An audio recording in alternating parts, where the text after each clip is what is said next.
I guess every man in history asks that question once in a while in relation to their loved ones. You see, I know my wife is cheating on me, she just doesn't know that I know. I had a fairly normal upbringing. Two parents that loved me and an older sister who put up with me. My parents were big believers in equality and education, so I ended up at a private school. It was a strictly all-boys institution that emphasized football, religion, and education in that order. Next to our school was a private all-girls school, which we had some interaction with. I can't tell you that there is anything worse than being at a Catholic school when you're not Catholic, except for being a middle-class or poor boy among snobby rich boys.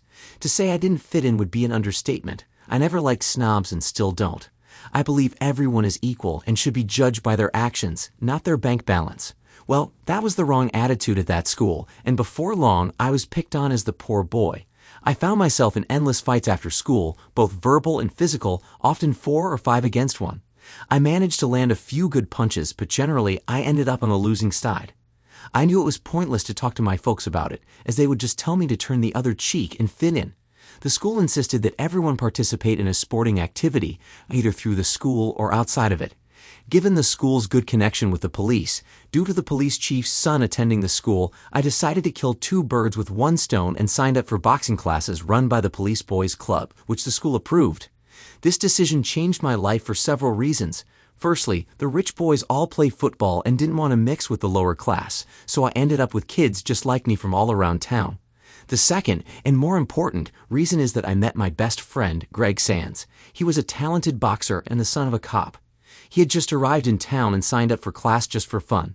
The instructor had no idea that Greg was a regional boxing champion, and since we were of similar size, he paired us up for a sparring session. The last thing I remember before the lights went out was a smile and a big red fist coming at me. I woke up to white light in a room at the back of the gym with a sore head, wondering what had happened. The instructor stopped by and said he had assessed my talent and that it was going to be a long road. The next minute, Greg Sands came by to apologize for knocking me out. He extended his hand, and we shook, becoming friends from that moment on. I took him around town, introduced him to my friends and family, and I met his folks as well. The surprise came the following week at school when, lo and behold, there was Greg in the hallway. I raced up to him with a grin, and he returned it. It turns out that, due to his dad being the deputy chief, he got a reduced-cost education at the school. We became thick as thieves, taking many of the same classes together and being inseparable. As my folks like to say, Greg, as I came to call him, was like the brother I never had. The bully problem sorted itself out as well. Greg was giving me extra training, and combined with the twice-weekly classes, I was becoming a pretty decent boxer. It all came to a head one afternoon when Douglas Peterson started talking trash about my family. Now I can take most things, but not when it comes to speaking that way about my loved ones. I went nuts, breaking D's nose and knocking some of his teeth out. The next moment, I saw all his friends coming up the rear. What he didn't see was Greg. To say it was an epic battle would be an understatement. Greg made short work of most of my foes while I was busy watching him and giving Douglas a few well-timed kicks in his ribs. Greg was always kind and loving towards his family and friends, but he was outright fierce with his enemies. We made short work of a few more reinforcements and left, thinking nothing more of it. I mean, they had done this sort of thing to me many times, and I usually just let it go. I would then plot my revenge, often with 0 results. I guess it's never a good thing to make rich enemies. Douglas's father was a powerful man in industry, and he was furious. He first had myself and Greg suspended for the remainder of the year. There was only a month left of classes anyway. He then had us charged with assault. What the captain of industry didn't reckon on were witnesses from the girls' school who totally backed our version of events, that Doug started the whole thing. It also helped that Greg's dad was the deputy chief. Mr. Peterson later tried to make my folks pay for the reconstructive surgery, but the assault charges were overturned, though the suspension remained in force for the rest of the month. I had to work at my dad's hardware store to keep me out of trouble. The summer before school started again was a good one. Greg and I hung out, hit the gym pretty hard, and took up running together. He tried to get to know my older sister, but she was about to leave for college and wasn't interested in anything with a high school student. Life went on pretty much like that for the remainder of school. Douglas Peterson vowed revenge, but I knew it wouldn't be physical as he had met his match, and no one wanted to mess with Greg. In our last year of school, things were going well. Greg became the heavyweight state champion, and I did okay, coming in the top 10 in my division. Greg seriously considered turning pro, but didn't want to end up like his uncle, who became broken and bitter from boxing. We were both beginning to date girls from the neighboring school, and now that we had cars, we spent a lot of time cruising around with our dates. I experienced my first intimate relationship with Susan Bates. While it wasn't love, it was certainly memorable. In the background, Douglas Peterson was watching me. He had never forgiven me for his humiliation. I never understood him. He had everything, money, looks, and power, but he was never happy unless he was hurting someone. Deep down, he was a coward, and he knew it. His revenge came swiftly that final year. He was under the mistaken impression that I was in love with Susan. Behind my back, he wooed her, and she ended up dumping me. The next thing I knew, he announced at school that Susan was now his girlfriend. It was a match made in heaven, as the Bates and Petersons were the two richest families in town. He had the look of a cat that got the cream every time he saw me. Greg and I laughed about it, knowing I wouldn't be going on to higher education, as my family just couldn't afford it. So decisions had to be made, and as usual, Greg and I discussed it. We both decided that the Army was the way to go and enlisted. We ended up missing the prom due to basic training, but it didn't bother either of us. As soon as we got to basic, I knew I wasn't cut out to be in the Army for any longer than my sign-up time. Greg, on the other hand, was born to be in uniform. He loved it. Basic was fine. I just did what I was told, and as usual, I had Greg helping me up if I fell. Finally, at the end of basic, we graduated and returned home for some rest and relaxation. I had 2 weeks before I had to report for officer training. I was going to be an officer and a gentleman. Greg teased me relentlessly about it, but I knew I was smart enough to pursue my business degree. Greg was going into special forces. I never doubted it. When he committed to anything, he followed through. This would be the first time in years that I wouldn't have my good buddy with me, and I didn't realize that I wouldn't see Greg again for many years. Officer training was a breeze. There was a lot of classroom work, but I enjoyed the practical work more. The most exciting thing for me was that once I completed officer training, I could start my business degree. I finished my training and suddenly found myself as Second Lieutenant Roger Easton. There were a couple of drawbacks regarding the business degree, though. Firstly, I had to commit more time to the Army, adding an extra 3 years on top of the 4 years I had initially signed up for. Secondly, I would be based out of the Army History Unit, which meant office work, and I wouldn't be out in the field anytime soon. The office pretty much ran itself. I had a fantastic surgeon who basically managed the place, and I let him do his job. The surgeon had seen action in Iraq and had been injured in an attack, but he had a real love for the Army and its traditions. This passion soon became infectious, and I gained a real insight into our Army history and traditions. I hadn't heard from Greg for a while. He was overseas, as he liked to put it. I worried for him, but I knew he was well trained, and as he said, when your time's up, it's up.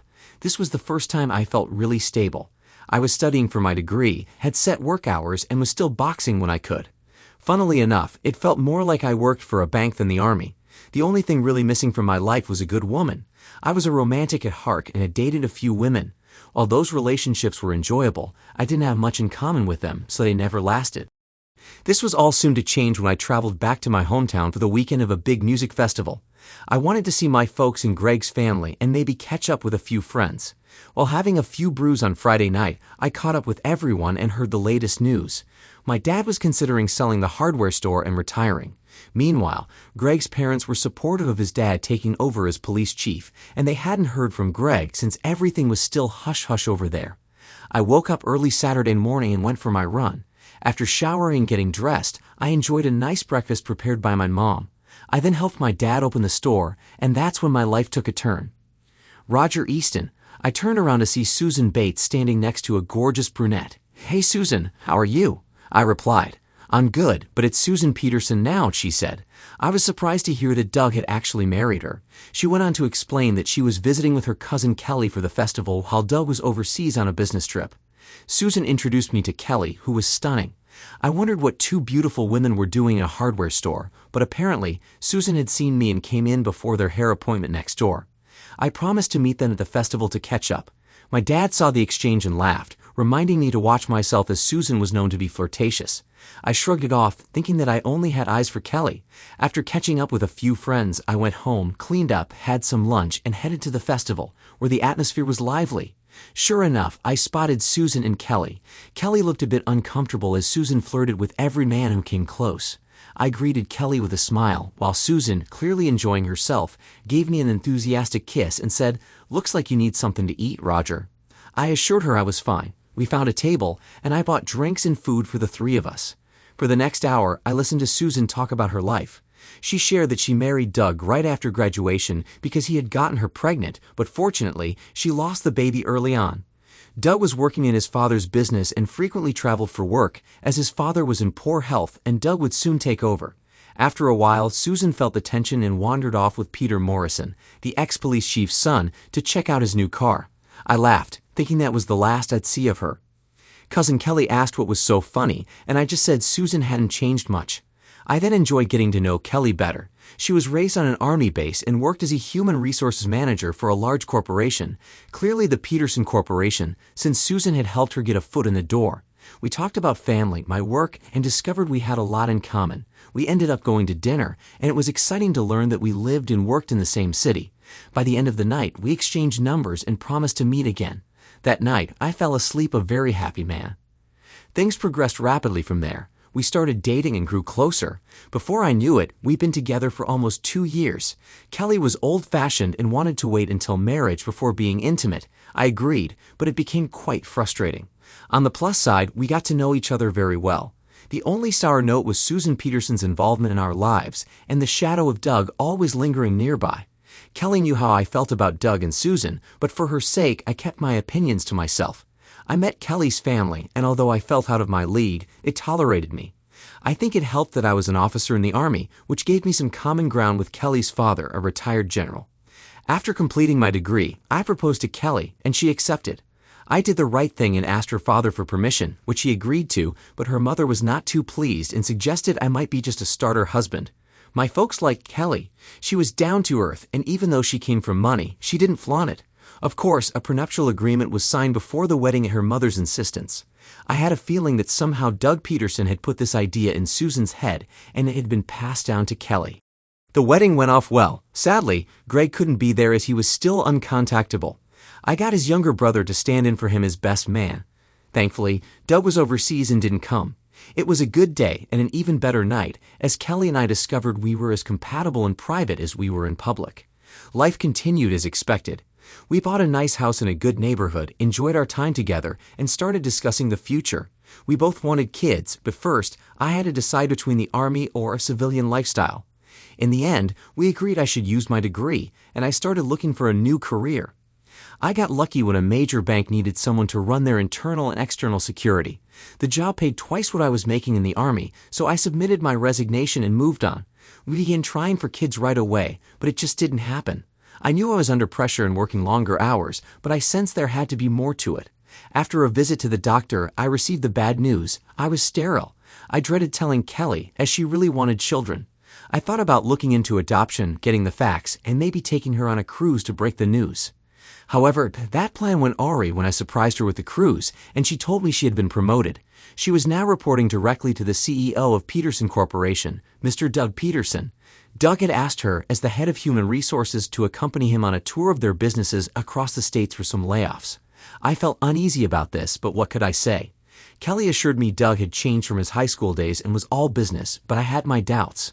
The morning she left, Doug showed up in a limo with a big grin and a wave to me. Kelly kissed me goodbye and promised to call when she could. I spent the next few days sulking. When Kelly finally called, she insisted everything was fine and that Doug was completely professional. That Saturday morning, while having breakfast, there was a knock at the door. I opened it to find a well-tanned individual standing there, Greg. I couldn't believe my eyes. He looked different, more hardened and world-weary, but it was good to see each other again. We shared a hug and settled in for a drink. When he asked where Kelly was, I told him she was out of town on a business trip.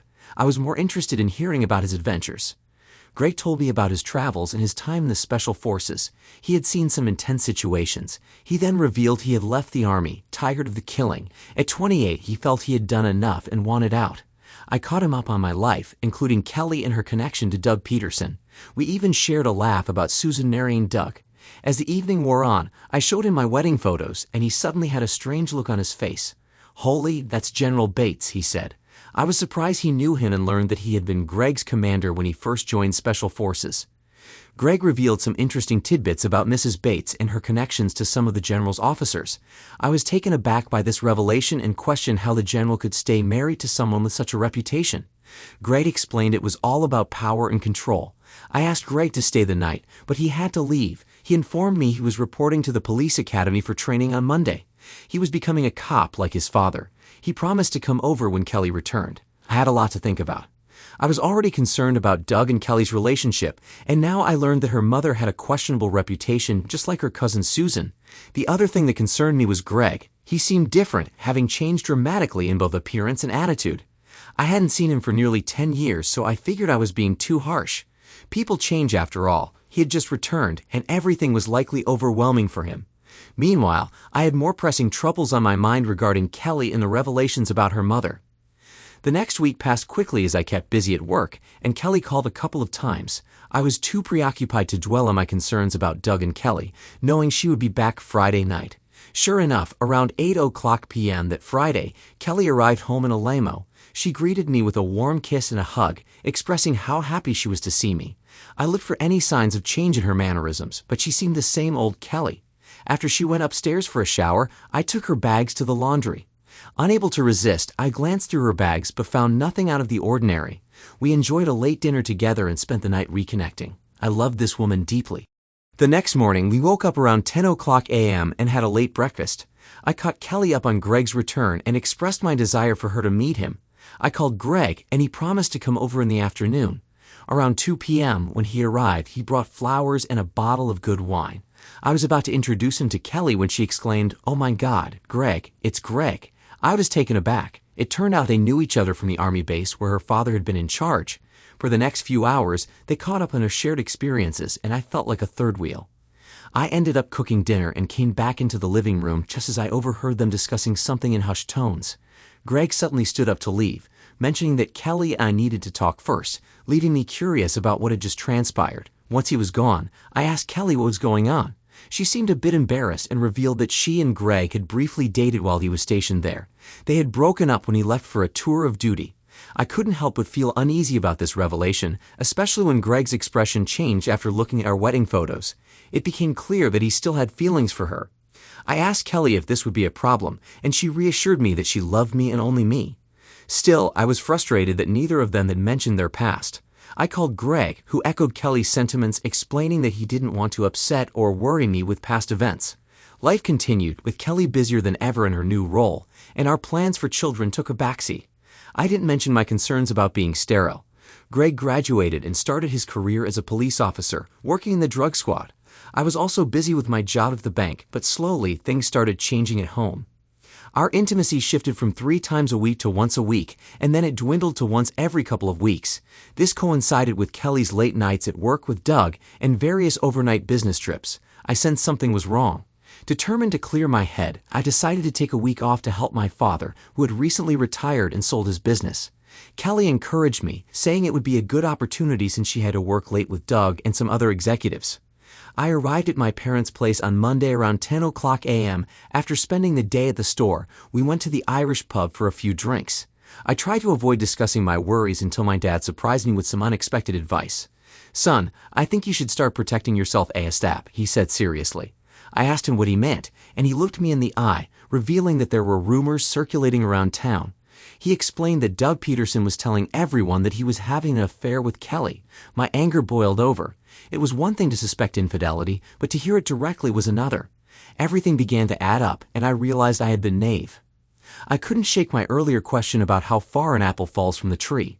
I would make them all pay for making a fool of me. First things first, I was going to make an unannounced visit to Susan Peterson. The Bates estate was the biggest place in town, a mansion everyone called the White House because of its size.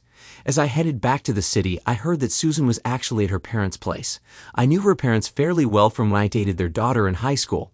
They were decent people, but I knew they never considered me good enough for Susan. She often told me that her parents just wanted her to date me to get it out of her system. When I got to the main house, I found Susan sitting on the porch. "I heard a rumor you were in town. Trouble in paradise," I said. "I could say the same to you," she replied. "No, I'm just here to help my dad close up his business." Susan didn't look great. She seemed pale and nervous. She offered me a drink, and a nice cold beer sounded perfect. "So what brings you here?" she asked. I got straight to the point. "Is Doug seeing my wife?" "Jesus, you don't mess around, Roger." "Yeah, well, it's all around town," I said. Susan started crying and explained that she had left Doug and was now living back at her parents' house. Their divorce was only a matter of time. She told me they had been forced into marriage and resented each other. Doug had started seeing other women right away and didn't bother to hide it. In fact, she told me he had a nice apartment near his office where he brought his conquests. Being Susan, she retaliated by having affairs of her own. Doug had been pushing for a divorce for the last 2 years, but Susan held off on her mom's advice. Everything came to a head last week when Doug admitted he was sleeping with Kelly and said it wouldn't be long before Kelly moved in on his side of the bed. Enough was enough, and Susan packed up and left. As we talked more, she shed a few tears for Doug's role in my marriage problems, but I was beyond caring about sympathy from a Peterson or a Bates.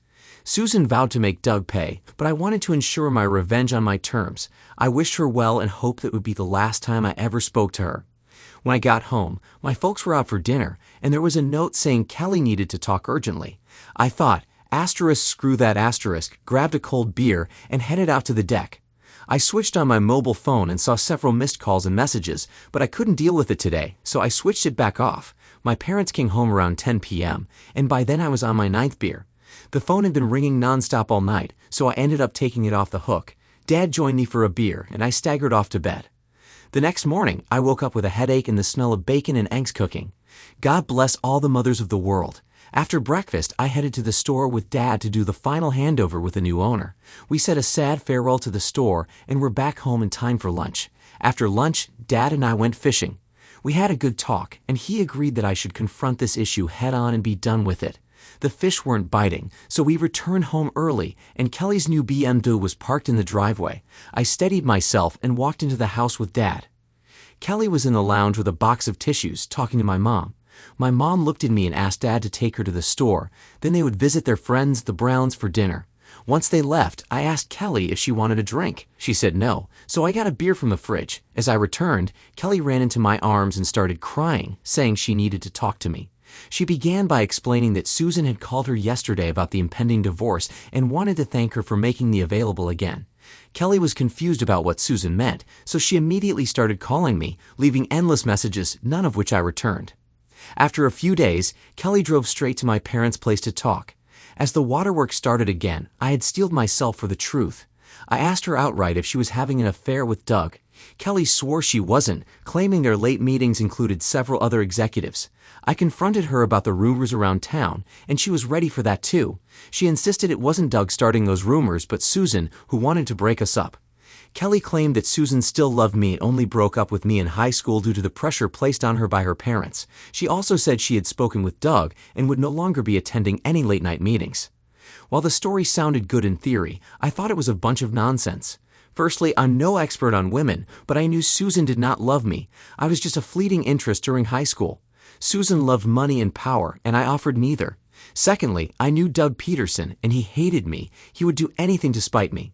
Thirdly, the women Doug dated had a track record of infidelity. No, this was a fantasy, and I needed evidence to confront her. In my mind, Kelly was now the enemy, but I had to play my cards close to my chest and let her believe all was forgiven and that I was no longer suspicious. I gave Kelly a kiss and a hug, and suffice it to say, the performance I put on made it seem like all was soon forgiven.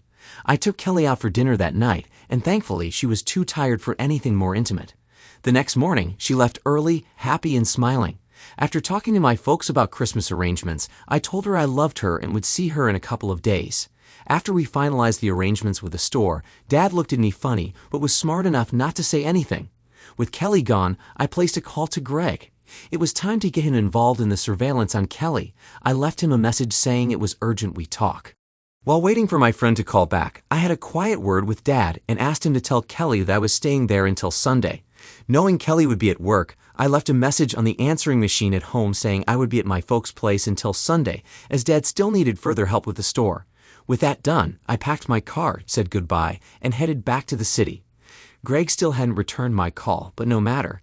I got back to the city in the mid-afternoon and checked into a hotel close enough to work, but far enough away that I wouldn't run into anyone I knew, or more importantly, anyone Kelly knew. Once I checked in, I went into work to say hello and asked my boss if I could have another week off. He told me it was no problem. While at the bank, I organized a new bank account in my name only and transferred half of our joint savings into my account, ensuring all future pay would go there. I felt a bit better having some walk-around money and enough for any unexpected costs that might arise. I then went back to the hotel and tried Greg again, but still no luck. I decided to go down to the bar for a cold beer. I started talking with the bartender when my phone rang. I excused myself and answered. It was just my dad, checking to see that I got back to the city okay. I returned to talking with the bartender and had a few more drinks. By 2:00 p.m., I decided 3 beers were enough, paid my tab, and left. I went back to my room, had a shower, changed clothes, and decided to have a late lunch. Just as I left my room, my phone rang again. It was Greg. He apologized for taking so long, but work came first, as he had just been made a detective. I must say, it seemed awfully quick for him to achieve that, but he was well trained. I asked Greg if he was free. He laughed and said he had just finished work, so we decided to meet at a local bar. When I got to the bar, I found out it was a local cop hangout. We found a booth at the back and ordered a couple of beers. After our beers came, I sat down and explained my concerns to my friend. I told him about Kelly and Doug, the rumors, the trips away, the apartment building, and Kelly's change in attention toward me. Greg took it all in stride, sipped his beer, and then asked, "Left or right knee? I'll take care of him for you." I started laughing and told him I'd rather deal with Doug directly. We then got down to serious business. First off, I had to play it cool and keep Kelly clueless, continuing to act as if everything was normal. Next, we needed evidence or confirmation that she was involved with Doug. Then we would confront him. Greg told me to leave it with him. He knew some people and would get back to me with the required information. He admitted he was surprised, as he didn't pick Kelly as someone who would cheat. I responded that neither did I, or I wouldn't have married her. We then proceeded to catch up, reminiscing about the old days until the wee hours of the morning. I woke up Friday morning with a huge hangover and an urge to vomit. After a shower and breakfast, I started to feel somewhat human again. I remembered Greg saying that I should act normally around Kelly and be the same loving husband. Based on that, I canceled my leave for the following week and called Kelly to tell her I would be home that night. I was welcomed home with open arms, had a nice dinner, and attempted to be intimate with my wife. She questioned why I wanted to use protection and then talked me out of it. Kelly told me she was ready for children and that we should start that night. I remained silent, knowing she wouldn't be getting any children from me. Life continued, and I was on pins and needles, awaiting Greg to get back to me. It's hard to plan for the future when you don't know if you're doing it alone. A couple of weeks later, Kelly phoned me, questioning our joint bank account balance. I fabricated a story about lending money to my dad and assured her that when he sold the house, we would get the money back. She seemed satisfied with that answer. As the weeks dragged on into a month, my worry grew. I left a few messages for Greg, but he urged me not to worry, saying he was onto something. With Christmas fast approaching, I wanted this sorted out before the end of the year. Early in December, I received a call from Greg asking to meet. We ended up back at the cop hangout, ironically in the same booth. Greg was all smiles, which eased my tension. After some small talk, he passed over an envelope. "Open it. It's good news," he said. Inside was a private investigation report on Kelly Easton and a thicker one on Doug Peterson. The good news was that Kelly was in the clear. She had been followed for a month, and the report showed she went from home to work, had lunch with girlfriends, and returned home each day. I was the only man in her life, apart from our 2-year-old border collie buddy. Doug Peterson, however, was a different story. The report revealed he was a notorious playboy involved in questionable activities to support a growing gambling and drug habit. Greg knew his supplier, and Doug was on the verge of being busted for cocaine. I couldn't have asked for a better Christmas present.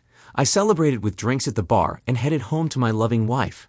When I got home, Kelly was affectionate, and we shared a passionate evening. Afterward, she turned to me and said she had a surprise. "Darling, you're going to be a father." I looked stunned, processing her words. She misinterpreted my expression as joy, beaming at me while I felt a mix of disbelief and concern. Kelly started talking about nursery preparations and maternity leave, but I zoned out. Realizing I had been made a fool of was disheartening, but I quickly gathered my thoughts.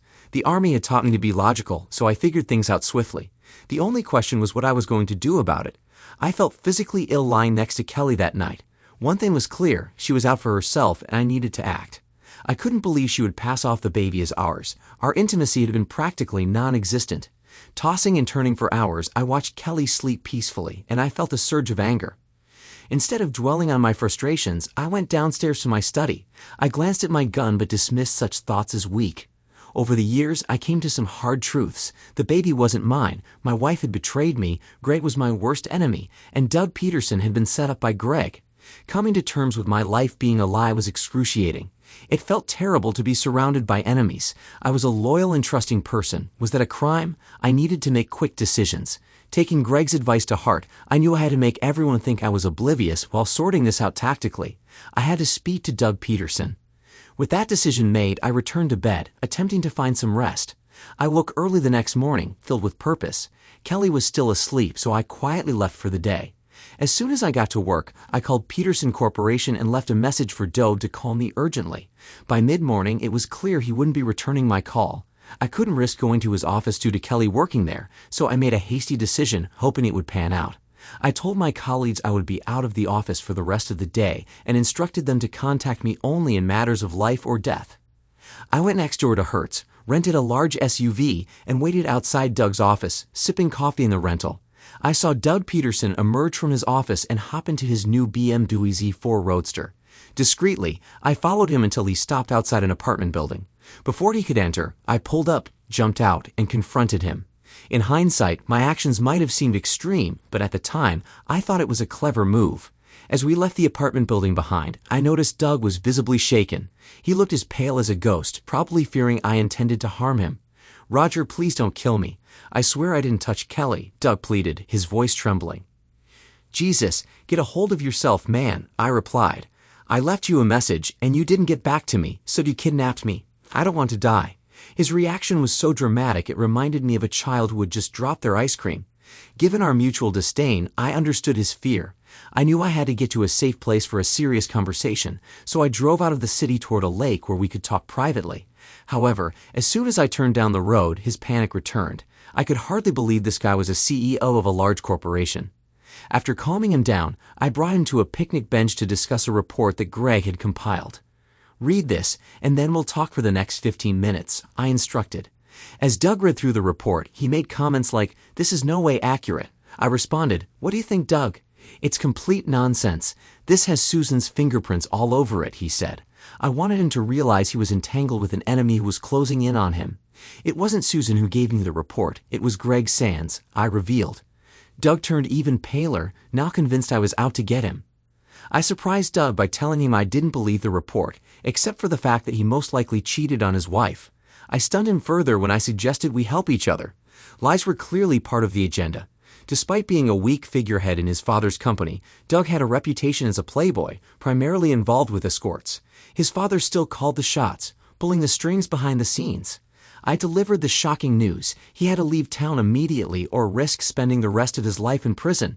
I explained that Greg was planning to plant drugs, leading to a very public arrest.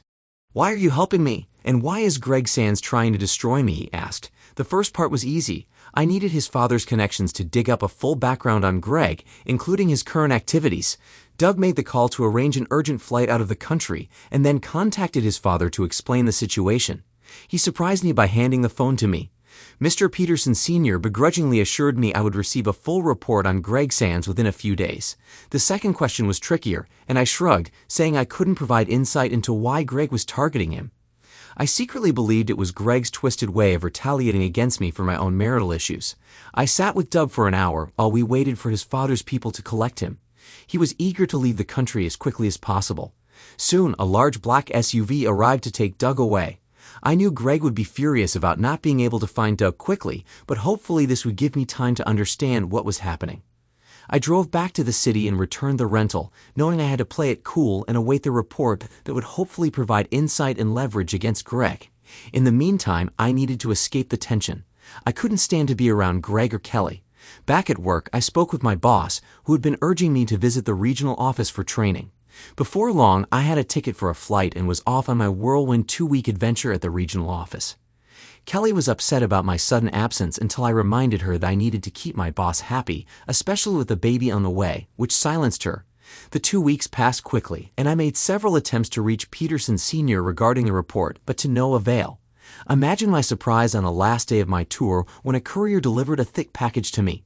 Peterson Sr. had tracked me down with ease. Finally, I had the report on Greg Sands, and I would have one night to digest it and formulate a plan of action. It took me half the night to read the report. Several times I had to put it down and have a slug of straight whiskey. The contents shook me to my very core. I might have known my friend Greg at 18, but the person at 28 was a sick, twisted individual. The report gave me all the answers I was looking for, and I was thankful I wasn't the target of his rage. I was sure Peterson Sr. had read this report and must have had a good laugh, feeling like a kid at Christmas watching the Bates clan crumble. My guess is Peterson Sr. wasn't thrilled about the scandal that would erupt with the upcoming divorce of Doug and Susan, not to mention his precious boy being set up. What hurt me the most, however, apart from my wife's infidelity, was that if I was reading this report correctly, I was just a pawn, nothing more than collateral damage in a power struggle between two men that started years ago. Having the answers gave me no relief. In fact, I was certain I would become a target if Greg figured out that I knew everything. There's no doubt that he would kill me if he got wind of my knowledge. The report detailed everything, from Greg's childhood right up to his police career. I learned that as a child, Greg was exposed to a high level of violence. I didn't know that his mother was actually his stepmother. The report outlined that Greg had witnessed his real mother's death at the hands of an intruder. His father had just returned from work as the man was about to shoot Greg, and his father saved the day by killing the intruder. Details were a little fuzzy from then on. Greg got into trouble fighting other kids, and eventually his father remarried and continued his police career. To control Greg's rage, his father enrolled him in boxing classes, and he became a champion boxer. His father then took a new job in my hometown, and during that period I knew mostly everything as we were joined at the hip. There were no real amazing insights until Greg Sands joined the Army. This was the part of the report that became clear to me and made me realize I had to get out of the middle of this. I knew all about basic training as we went through that together. The most interesting reading was when Greg completed his Special Forces training. The key to this whole tale of woe came down to one man, General Edward Bates, who was in charge of Greg's unit. This is where I realized I had been sold a bunch of lies. Greg was in charge of his unit and reported directly to Bates. They took an instant dislike to each other. Bates had a win-at-all-costs philosophy, and while Greg had that in him, he believed in being righteous and loved the men under his command. Apparently, Bates and Greg had some blazing disagreements on everything from tactics to Greg's relationship with his daughter, Kelly. Initially, Greg got together with Kelly just to spite Bates. What was interesting was that Kelly looked very similar in build and appearance to Greg's deceased mother. The report provided photos, and I had to admit there were some similarities, but nothing as remarkable as identical twins. It seems the love affair turned serious quickly, as Greg was smitten, and so was Kelly. However, things turned ugly when Greg proposed to Kelly, but she refused until he asked her father's permission. Well, hell would freeze over before that happened. As quick as that, Greg's unit was sent to the Middle East. General Bates initially went over in charge of several operations, albeit organizing them from a desk in the desert. Greg and his boys were given every dangerous mission that Bates could find. Men lost their lives, but Bates persisted until he went too far. General Bates ordered Greg's unit into a very dangerous situation, apparently knowing that the information they had was outdated and incorrect. The report suggested he was aware of the risks. The squad was supposed to be going on R&R, but Bates canceled it and ordered them in. It was a disaster, with half the unit cut down and most of the rest coming back with injuries, including Greg. General Bates was ordered home, where he resigned and retired. Greg recovered physically, but mentally he had changed and swore revenge. By the time he came home, Bates was retired and gone. To add further insult to injury, Kelly broke his heart, refusing marriage based on her father's demands. Kelly was quoted as saying she would always love him and no other man, but she had to follow her father's wishes. Greg continued his military career, but then heard about my marriage to Miss Kelly Bates. With that, Greg saw his chance for more than a little revenge. He decided to quit the military and become a cop in my city. I was as much of a consideration to him as gum on the bottom of his shoe. He knew he could woo Kelly, hopefully get her pregnant, and destroy her reputation. I was simply a stepping stone. When he didn't return to Kelly soon enough, she married me. Kelly never intended for our relationship to last long-term, but she endured it, hoping that one day Greg would come back. Surprisingly, much of the information in the report came from Susan Peterson. Kelly must have foolishly confided in her, not realizing that Susan's bitterness over Doug's death would make her betray Kelly's trust. This report allowed me to piece together the true sequence of events. When Greg returned to civilian life, he sought revenge not only on Bates but also on me. He resumed his relationship with Kelly, which led to her pregnancy. Kelly had dropped enough hints to make me believe she was having an affair with Doug Peterson, hoping I would either confront him or divorce her, thereby clearing the way for her to be with Greg. The plan grew ambitious when I approached Greg for help. He easily manipulated the situation, playing both sides. When Kelly told me she was pregnant, it exposed her unfaithfulness. I suspected Greg was the father, which pushed me to confront Doug. Greg, desperate to maintain his plan, set Doug up to be discredited.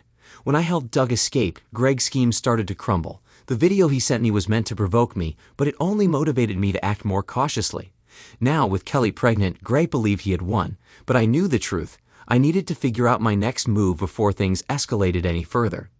With my next steps in mind, I called Brian Moses, my old sergeant from the Army History Unit. He had always been a reliable friend, and I trusted him more than anyone else. I explained the situation to him without going into unnecessary detail, hinting at the danger but keeping specifics vague. "Brian, I need to disappear for a while," I said. There was a pause on the other end before he replied. I figured as much. "Where are you now?" After a brief exchange of logistics, he agreed to help me. Brian suggested I come to his beach house, a secluded spot far from prying eyes. He had some connections that could help with a new identity if things got too heated.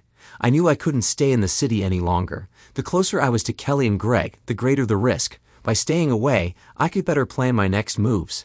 After gathering my essentials, I left a short note for Kelly, saying I needed to sort some things out alone, and then packed up and drove out of town. As I hit the highway, I felt a strange sense of relief, as if I had just escaped from a cage. Arriving at Brian's place, I found it just as I remembered, simple, quiet, and surrounded by nature.